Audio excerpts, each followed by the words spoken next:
bakanda ka gatima urumva bandika muri comment ariko ibintu byiza byongerera umuntu imbaraga apana ibintu bica umuntu intege. Hanyuma twebwe dukora video zacu uko duri gukora twebwe biri international.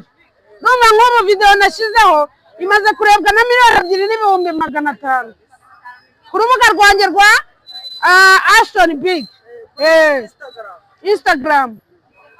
Urumva abantu rero bakomeje kugenda bandika mu comment kivuga ko Fils Nyamunini rivuyeho Ashton Big. Fils Nyamunini ubu ryarangije kuvaho. Hariho Ashton Big cyangwa se Fils Fitness. Ayo mazina uko ari abiri, Fils Fitness na Ashton Big. Hanyuma ubundi dukore, nzajya niruka mu muhanda niyambariye gutya, wabibonye? Mu minsi ntabwo rwose reka nkubwize ukuri, ubu ndimo ndakora cyane. Ejo cyangwa ejo bundi wajya kubona ukabona nuriye indege ndigendeye. Uri kumva? Nshobora no kutajyana na Ashton Hall, urumva? Nkajyana n'undi nkatumiza njyewe nanjye undi munyamerika turi mu ngano imwe munini, akaze mu Rwanda tugakora boro zacu, ibintu byose birashoboka.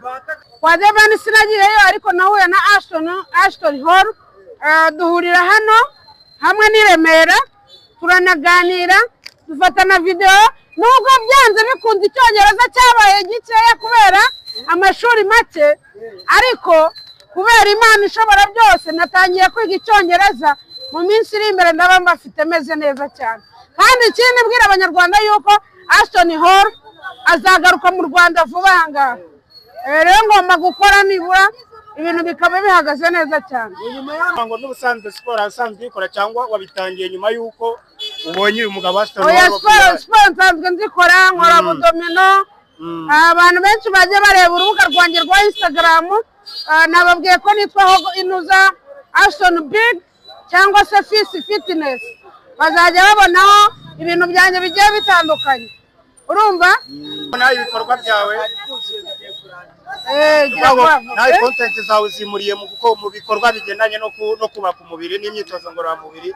No kuvuga ngo ubu ngubu ngiye kugerageza ngabanye umubyibuho, hanyuma nkore n'izo siporo nyine zigiye zitandukanye, izo kwirukanka, kujya muri gym, ni gukurura bya biboro cyangwa kwirukanka, n'ibindi bigiye bitandukanye n'amabdomino kuko pompaje zo zirananira. Ariko nzakora ibyo nshoboye byose, ariko nubake umubiri neza ujya ku murongo, nubake n'urubuga rwanjye rwa Instagram, nubake n'umubano n'abandi banyamahanga bakora ibintu nk'ibyanjye. Yego.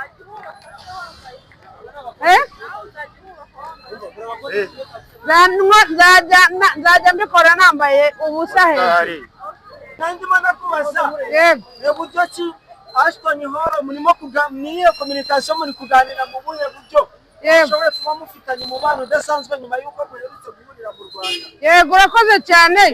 Ashton Hall turi kuganira kuri Instagram, tuvugana yuko umunsi yagarutse mu Rwanda, tureba ko nyine nanjye yazangira neza akangurira akantu k'akamodoka, kuko konyine niko konyine nkeneye.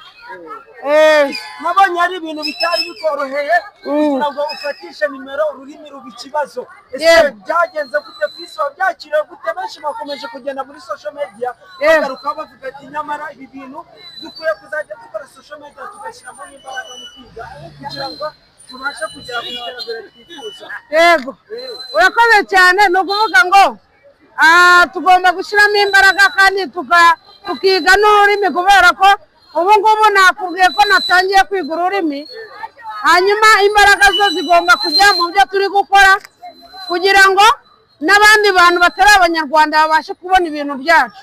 Ubu ngubu ugiye muri Instagram yanjye urabona ko ndebwa n'Abafaransa, Abanyamerika, Abahinde, Abanyarwanda, abantu b'ubwoko bwose bari kwiga. No kuvuga ngo Kagara naza mu Rwanda agomba nyine kuzaguma hamwe agashaka abantu bamufasha gukomeza kubaka izina rye ibintu byiwe nyine ntabyasase mu banyamakuru hirya no hino akajya atumira ibinyamakuru bikomeye gusa ibyo byaba ari fresh